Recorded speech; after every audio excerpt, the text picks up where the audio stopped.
Welcome to Insights for IT Negotiations, a podcast by UpperEdge, a leading IT sourcing, negotiation, and project execution advisory firm. I'm John Belden, UpperEdge's Chief Research and Strategy Officer.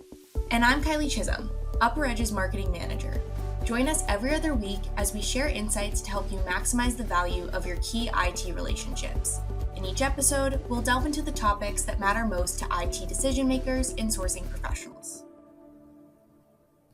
Hello, everyone, and welcome back to another episode of the Insights for IT Negotiations podcast.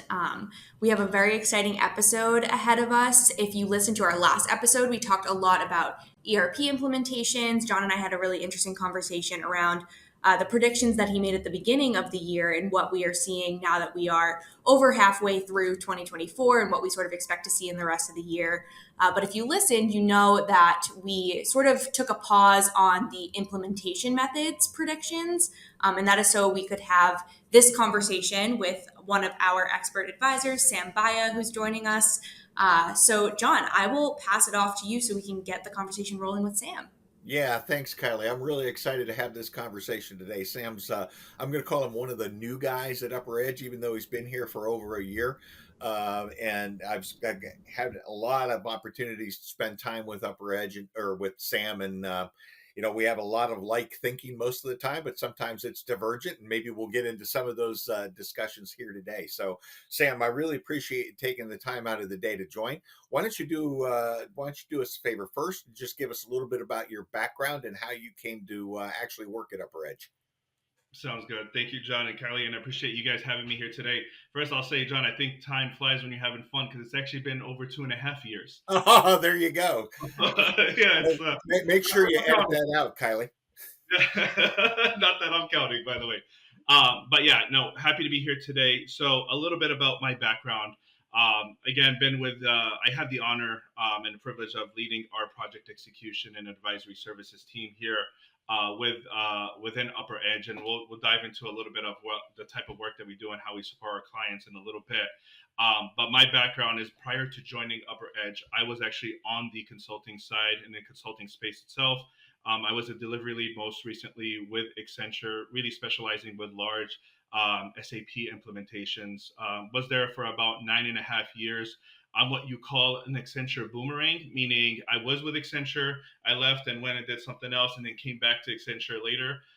In between my stints there, I actually was able to receive, and I was seeking the opportunity to have like the actual business experience. So within that time frame, I did leave to go to a large CPG organization where I was a lead of the order to cash work stream, supported and was on the steering committee for some of the large changes within our SAP initiatives there. So kind of rounding that out, right, it felt like a great place to be, especially on the P's team itself, taking some of that feedback and experience from the business side, kind of being on those steering committees, but also within the implementation side to be able to support our clients with the work that we do here at UpperEdge.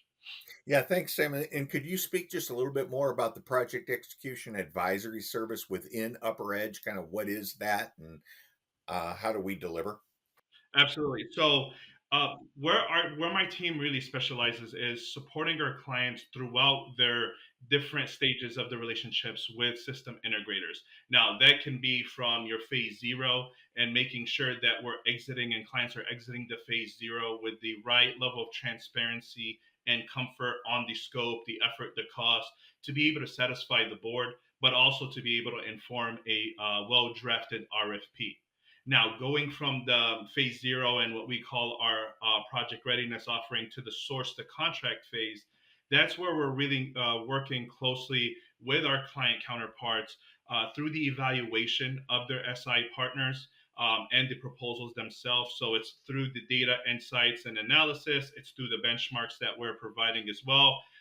Ultimately leading them and assisting them to make that decision on who's going to be that implementation partner, and with supporting securing that strong SOW. So when they're actually in the implementation cycle, they have that as a reference point.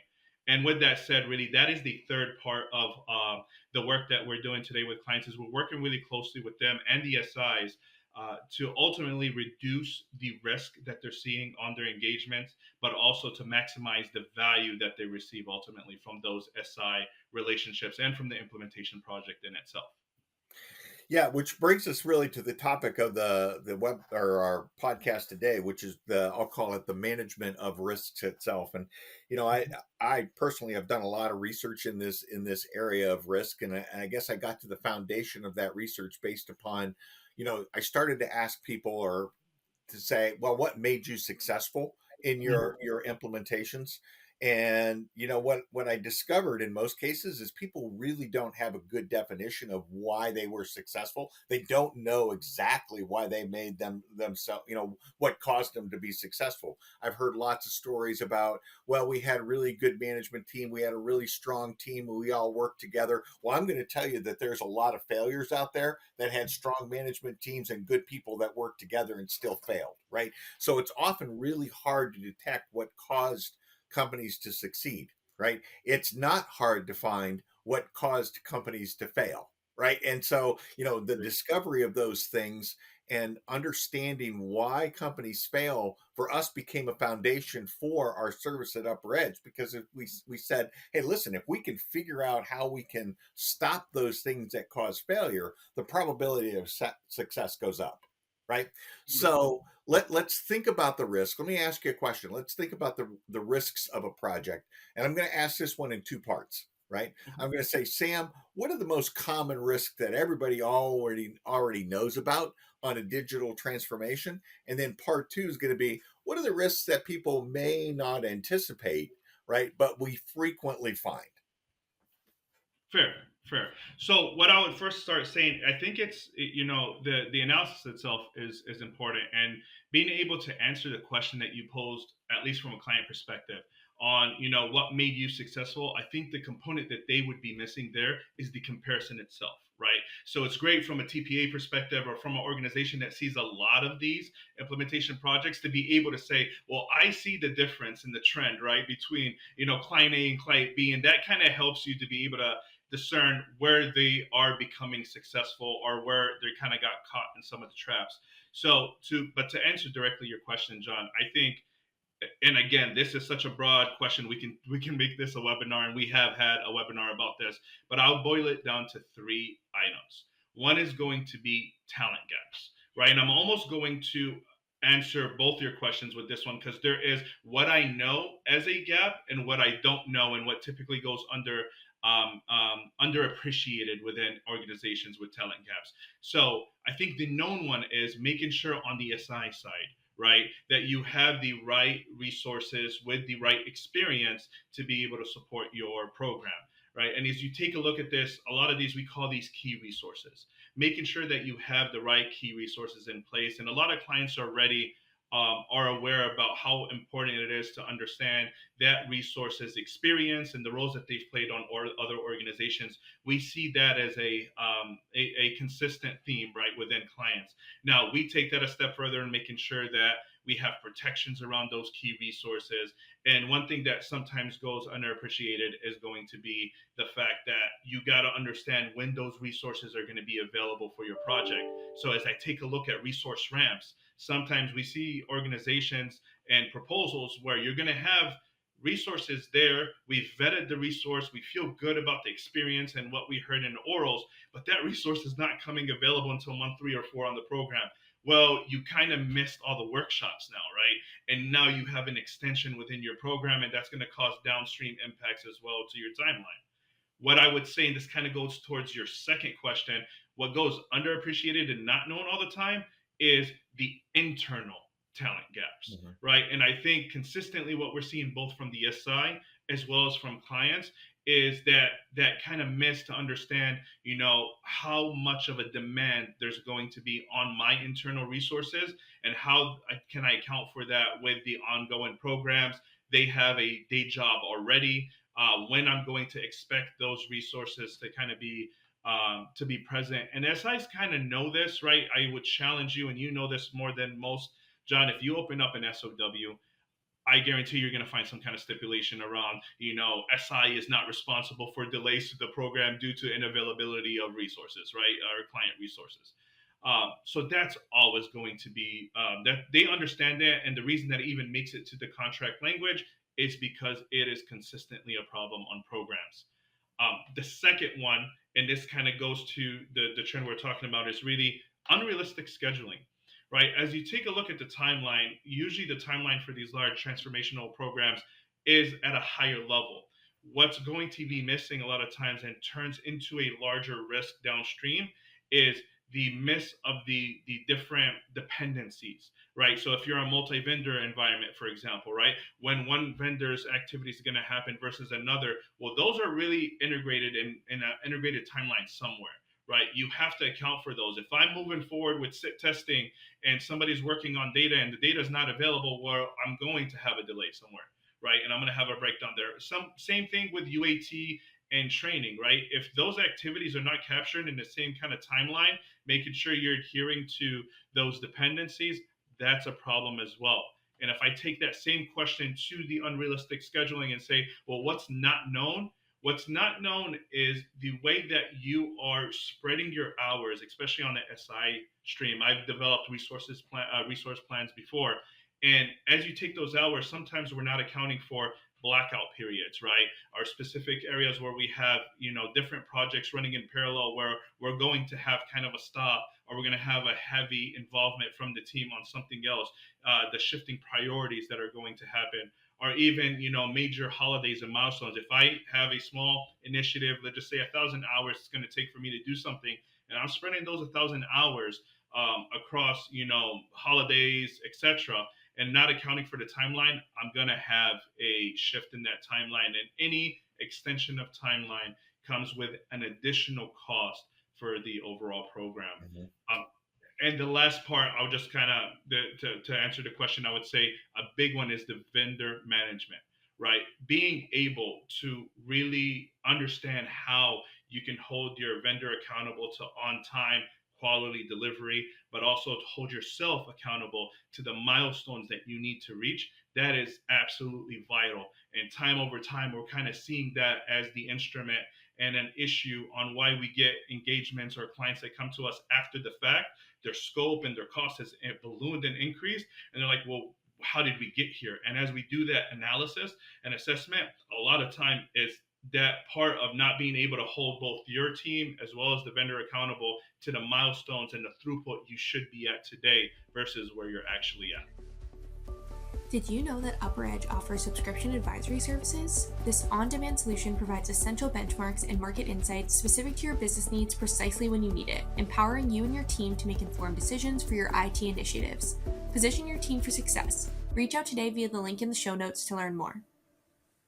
So just to kind of recap, Sam, big gaps or big risks from your perspective: talent, optimistic scheduling, and I'll call it the inability to actually hold the vendor accountable, right? So maybe the skill level of the clients to do that. On on those points, and I can't help myself but jumping in here a little bit on this, right? From the talent side, one of the things that I encountered or that I see clients make mistakes on is hiring talent that looks just like them, assuming Mhm. assuming my expertise is what I need, and I go out and find people that are like me versus people that have had different experiences and have different, I'll call it maybe different program experiences that are going to bring the yin to my yang, right? And you have it having to think about that.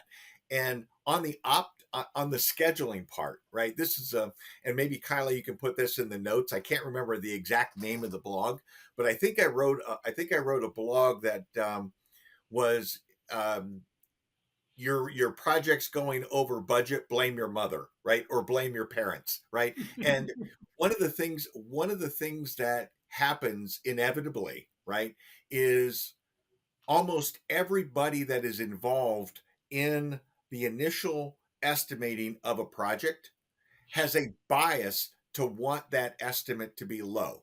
right? Mhm. Whether it's your CFO, whether it's the project sponsor, whether it's the SI that's coming in that's trying to win the bid, whether it's the software provider, right, that wants to be able to sell their software, right? Everybody has a bias to have it to be low, right? And they're presented that. And I said, where do you get, how do you blame your parents? Well, if you remember, Sam, and I'm sure your mother was the same way as my mother was, they probably instilled in you, if you put your mind to it, you can do anything, right? Yeah. And so all of a sudden that creeps into your head. Or a coach, you say your kids are involved in soccer, right? I mean, Yep. you get coaches that are getting ready to coach you to the championship game where they've got the big David and Goliath, and they're saying, hey, you can beat this. Everybody has kind of instilled in you from the very beginning that you can do anything if you put your mind to it. So you go into these programs with kind of an artificial bias for a low estimate, right, to come out of the gate. And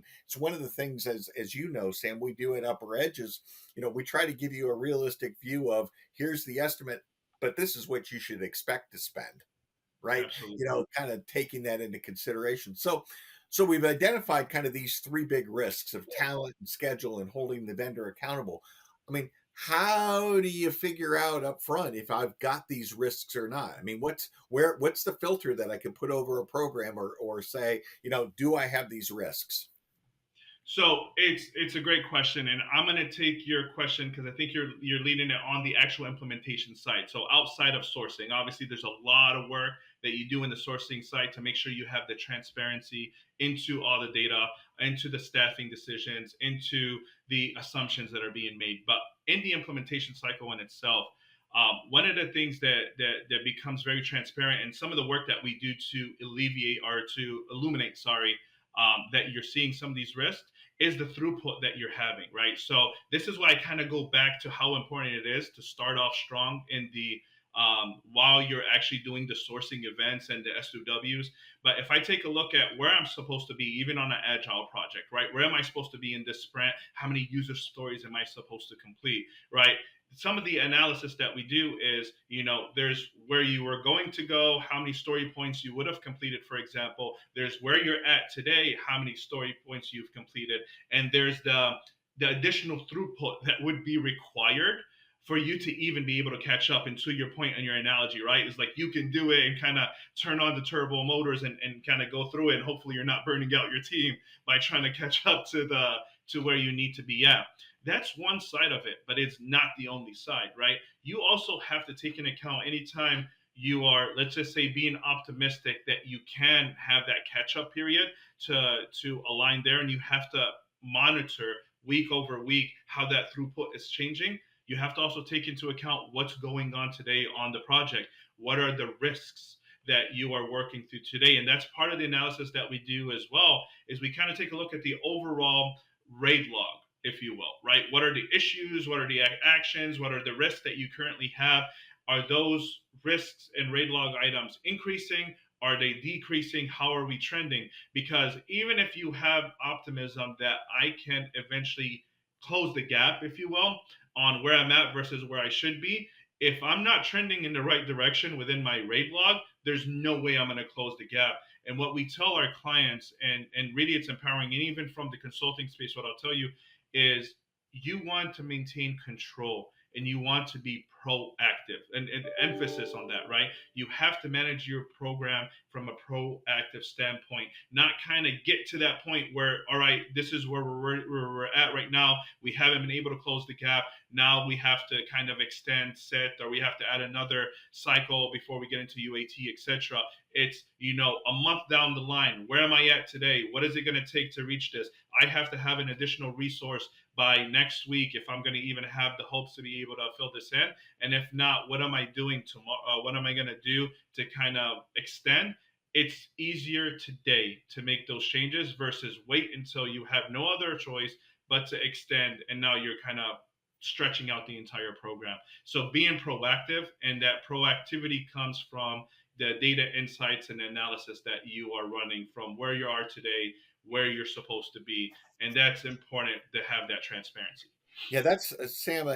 For those of us that have this color hair, right? I mean, if you go back, 20 years or so, even 25 years, right?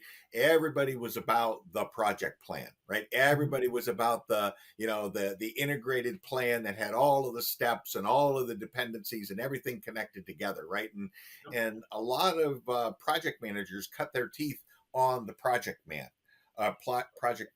One of the things that I discovered, and obviously was, for from my standpoint, it wasn't until our second or our third deployment that we actually figured it out, right?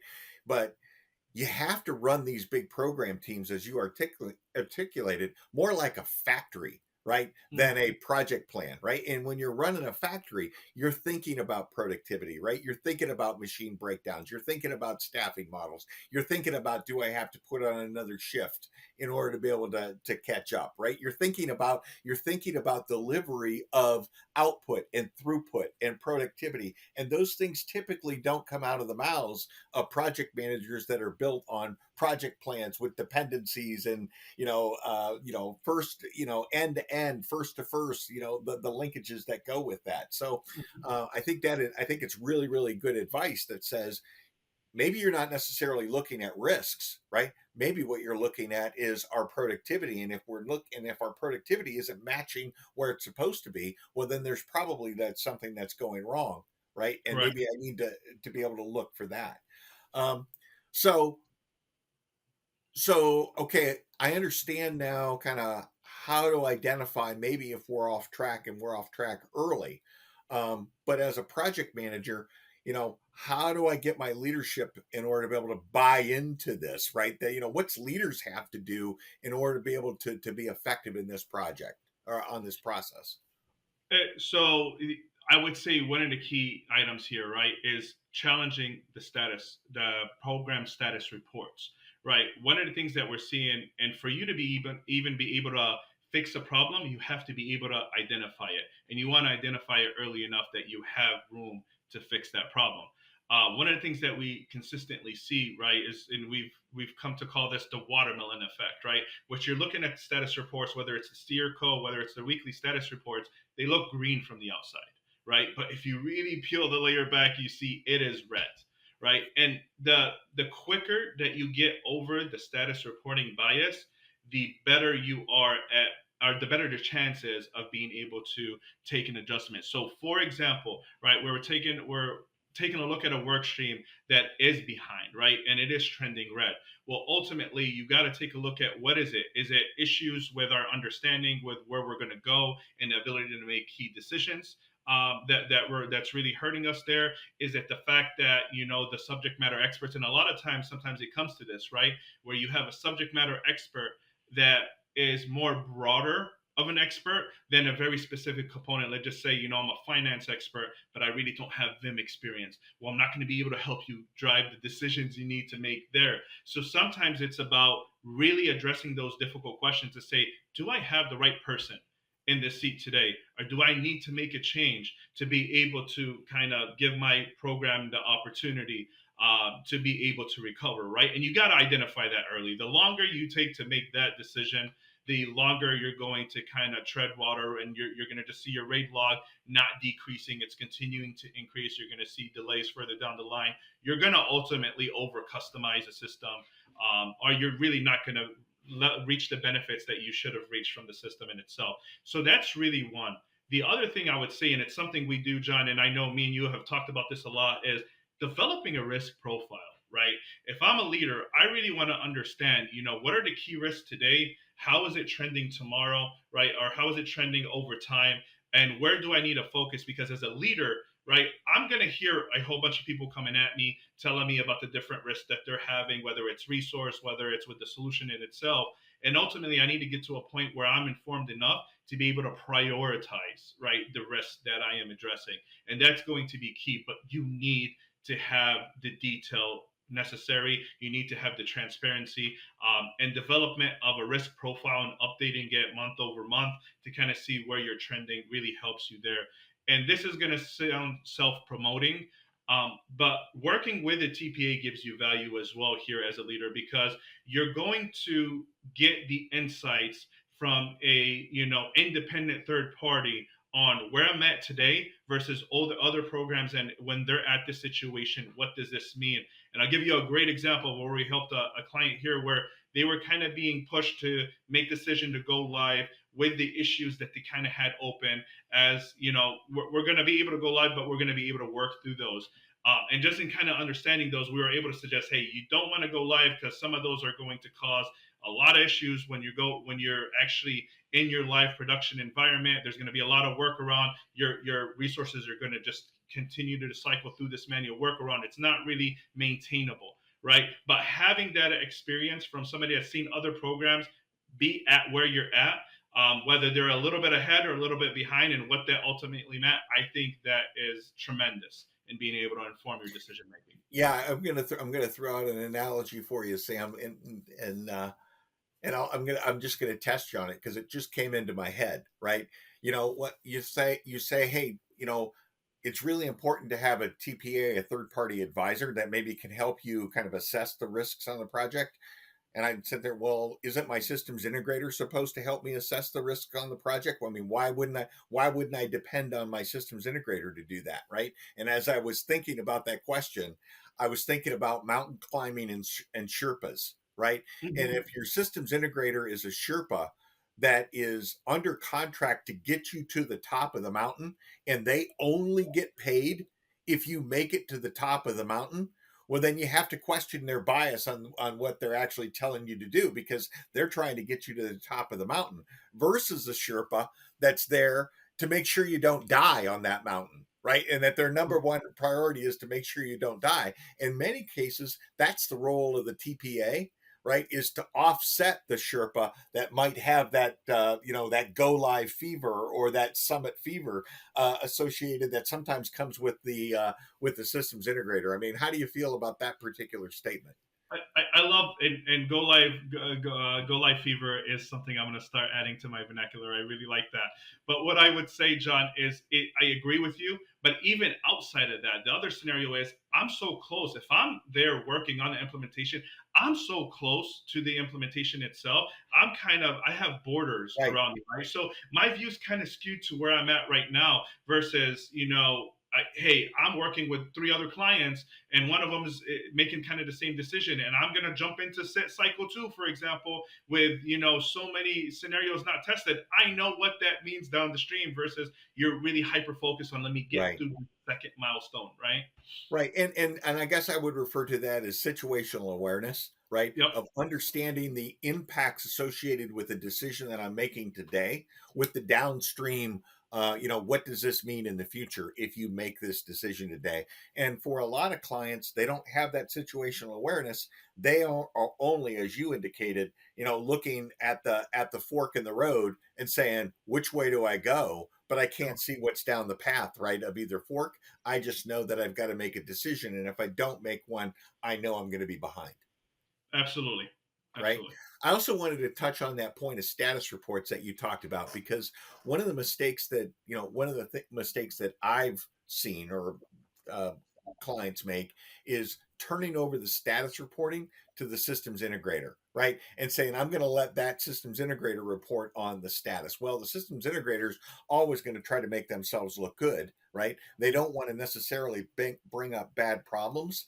And part of what I always advocate is, and you've heard me say this, 80% of the value of the status report goes to the person who assembles it, right? So if you as the client, right, take ownership, and you as the leader take ownership of actually constructing that status report to understand what the issues are, to understand where the progress is, et cetera, right? You are going to gain a lot more value out of that status report than if you turn that over to your systems integrator and let that systems integrator, I'll call it, receive all the value of the construction of that status report. I would absolutely agree. I think it's become common, and I've heard you recommend this, by the way. So, and I always recommend it as well. But even when I was on the SI side, right, there's a lot of energy, and a lot of expertise that's going to come out of the relationship between your lead of a work stream and the SI lead of a work stream coming together to build out that status. And it's good. It's a healthy dialogue and a challenge to really say, are we really green? Are we yellow? Here's the issues that we should be really tackling. So from that perspective, I absolutely agree with you. I would, from the client perspective, be putting together the status report informed by my counterpart from my Right. SR, but not just copy and pasting the information either, because that happens too sometimes, especially when you have functional leads that may be less comfortable with the transformation they're going through. Let me say it that Yeah, way. or delivering bad news. Yeah, exactly. And it's always tough, but it's not going to get easier. Delivering that bad news later, as a leader, my question would be, how did we not see this coming, right? I'd rather you just tell me when we have time to take corrective action. The other thing I would say is a problem that comes out of the status report sometimes is the dates and the targets changing, right? If your goals are shifting and you're actually shifting out those goals, then you're keeping the status looking green, but Mhm. in reality we're not green, right? Because I was supposed to be with design, I was supposed to be done with design at the end of August. Now we've agreed internally we're not going to get there. We're going to finish design by September. Well, there's a downstream impact to development and build and test that you just pushed out, and all you're really doing is pushing out the status, the negative status downstream. You should continue to measure, right, on the plan as it was developed, right? Identify your issues to that plan, but within your, upcoming, here's my, my plan for the next 7 days, for the next 14 days, you're adjusting where we're going to be and how we can recover from yellow or red to a better status versus continuing to shift the goal line. Yeah, Kylie, I want you to add another link to the notes. But Sam, there's another blog out there that I think our listeners would be interested in. But the name of the blog is "Fear of Premature Issue Escalation." Mm, Okay, and there is a lot of people, right, that as we just talked about, don't want to escalate an issue. And there's a number of reasons for it, right? In certain cases, it's, oh, the assumption I'm supposed to be leading this project or leading my area, so therefore I need to make sure that my management thinks I have things under control, right? hmm Or I don't want to surface an issue because if I surface an issue, I'm going to get somebody else in trouble, hmm right? Or hmm the one that I see that I despise the most is I don't want to surface an issue because I know that other team has an issue too, right? And I think their issue is going to cause a program delay, right? And so why should I expose myself, Yep. right? When I know that that other team is probably going to cause the delay and I'm going to get some relief anyway and I don't need to show anybody that I have a problem. Banking for failure. Well, Yeah. yeah, on somebody else's, you're banking for somebody else's failure, right? But there's a number of reasons that people don't raise issues, and it's one of the things, Sam. I think that the service that your team provides, when you say you're looking at the raid log, right? Mo- Oftentimes, it's not what's in the raid log that's interesting. It's what's not in the raid log that Right. you expected to see in the raid log, right? That you say, you know what, you should have seen some risks on data quality right now, as an example. We're not seeing any. That's probably a problem. It's probably being suppressed, right? So, to me, that's one of the most valuable parts of our services. It's not what you see, it's what you don't see. Yep. Well, and it's funny because on that same line, sometimes we look at raid log, and I've seen this now more than once that it's somewhat becoming a trend where you'll see coming out of the build phase things that are defects, right? They're defects with the way that the solution was built, identified as changes, Hmm. right? And you're like, well, what happens is in the reporting it gets skewed too, right? Because it doesn't look like the quality overall that we came out with from build is it needs to be addressed, it needs to be refined. It looks like we're coming up with a whole bunch of changes to the way that we're the way that we're solutioning the system, which is not true, but also has a cost impact. So it's almost like you're shifting the status again, but that shift causes other problems. Yeah. So I'm going to wrap up here, Sam, today and summarize a few things that I've heard. Number one, talent is always king. Talent will always be the king, right? You want to make sure that you've got athletes on your project that can do multiple things, right? That are, that have been there, done that before, Mhm, mhm. in doing this. The second thing I think that we talked about is the importance of leadership on a program. Leadership from the standpoint of being able to identify those risks on your own, but also instilling in the team it's okay to raise issues, Yep. right? And then Agreed. the last part is kind of running these programs like a factory, right? Not thinking about big project plans, not thinking about the connections, but thinking more about productivity, thinking about more about preventative maintenance and what I need to do in order to be able to make sure that things don't go off the rails, right? I need to take care of those machines, etc. To me, those were the three things that I drew out of our conversation today in terms of the big risk. Anything that I missed there from a summary standpoint, or that you would add that you say, hey, John, you forgot this? No, I think you've summarized it well. I would just keep in mind the linkage and the importance of, how when you're evaluating, when you're discussing with your SI, and you're going through that sourcing phase, that you're aligning on these elements. I think the key trend I would take out of that, just to summarize it, is transparency. You Mm-hmm. need to have transparency to be able to be proactive and to be able to have a chance to kind of correct as necessary. So, the transparency is going to also be key. Right, great, Sam. I really, really appreciate it. I think I appreciate you being a guest. I hope you'll join us again in the future. Yeah, if you'll have me, I'll be there. Thank you. Kylie, I'll let you wrap it up. Yes, yeah. Thank you so much, Sam, and thank you, John, for that great conversation. A lot of this conversation stemmed from one of our most recent webinars on exposing and mitigating program risks in digital transformation. So, if you want to take an even deeper dive into the conversation, definitely recommend downloading that webinar. We'll have it linked in the description of this episode, along with the content that John referenced throughout the episode. And yeah, thank you all for listening.